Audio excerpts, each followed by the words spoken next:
Okay, so this video is to help you do your LEQ. Um, so here we go. Hopefully this help you get it together to be able to structure the essay better. In the LEQ, there's a section that says that you'll get an analysis and reasoning point for framing and structuring the argument. Well, we got a problem though. What is framing and structuring the essay? How do I get a point for framing and structuring? Well, let's figure out what frame and structure is. First, let's figure out what the argument is. So an argument is not a verbal fight. Not a verbal fight. An argument is a series of logical statements that lead to a final conclusion. A series of logical statements that lead to a final conclusion. In other words, a line of reasoning. Okay, so let's figure out what a framing and structuring means. Framing is your topic sentences or your topics of each paragraph, and then the order of the paragraphs. Each one of these things, the topics of the paragraphs and then the order of the paragraphs, should strengthen your argument. So let's take, for example, this question. Let's frame and structure this question. What are the similarities and differences between people in California and people in New York? All right. So here are the different ways you can, because this is a comparative one, right? We can compare New York and LA. Let's look at the first one, the lumps. We can do lumps, right? We can do different characteristics of place A and different characteristics of place B. So different characteristics of New York and different characteristics of LA. From reading what happens in New York, what happens in LA, we can answer the question of comparing the two. So it would look something like this, right? Your body paragraph 1 would have, well, the people in LA dress this way, speak this way, and this is the kind of attitude that they have, kind of laid back or whatever.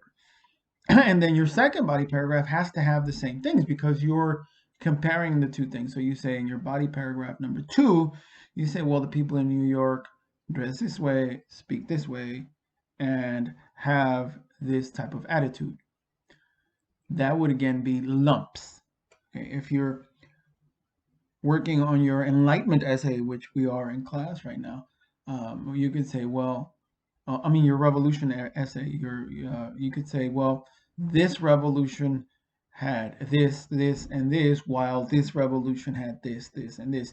And you need to take a stand on which revolution you think was more revolutionary. So you answer that by saying, well, I think this revolution was not as revolutionary, however, this one was, and you give me the comparison there.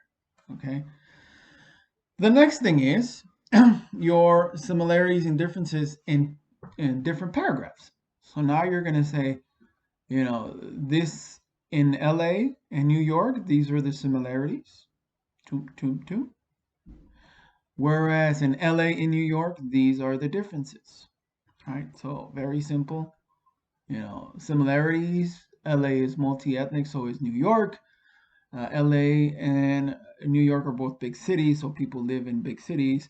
And in both, they are the center of culture in that region, right? So these are the similarities of LA and New York. And then the differences, people's attitude in New York is this way, and people's attitude in LA is this way. And then you're taking a stance on which one is better. So this one has the best food, which makes it better overall. So again, that's similarities, differences. One paragraph of similarities, one paragraph of differences. Now, the reason you want to order them this way is because you're saying that one is better than the other because of the differences.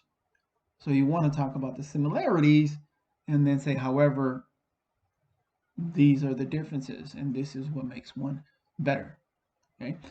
The last category is categorical, right? Categorical, which makes it a little harder because now you're going to do categories and then similarities and differences, categories and then similarities and differences. So they would look something like this. our category is culture, and then our category is people. And we say similarities is there are many languages spoken in LA and New York. Differences, however, is that in LA, the high majority of people are Hispanic, mostly Mexican, Central American. Paragraph number 2 are the people themselves. Similarity in both LA and New York, they tend to be very liberal. And then the differences is the attitude. In New York, there's people with a lot of attitude, and in LA, it's pretty laid back. Those are kind of stereotypes, but still, I want to show you again how to structure it. So you got your thesis, the category, and similarities and differences in the category, and then the same for body paragraph number 2. So this was a little harder to do. So here are some of the pluses and minuses for each one. This one's a little bit ineffective, right? Because you have, again, uh, you're not, it's hard to kind of answer the question of differences and similarities and which one's better if you're just answering the lump. This one's easier to structure. I suggest you do this one in crunch time in the um, test, because this is the easiest one to structure and still be able to get some of that point. This categorical one is the more sophisticated one. You're more likely to get the unicorn point if you go this way. And I would suggest that if you're writing a history paper for history class where you have a lot of days to do, also do the more sophisticated one here. So there you go. That's how to get the structuring argument point.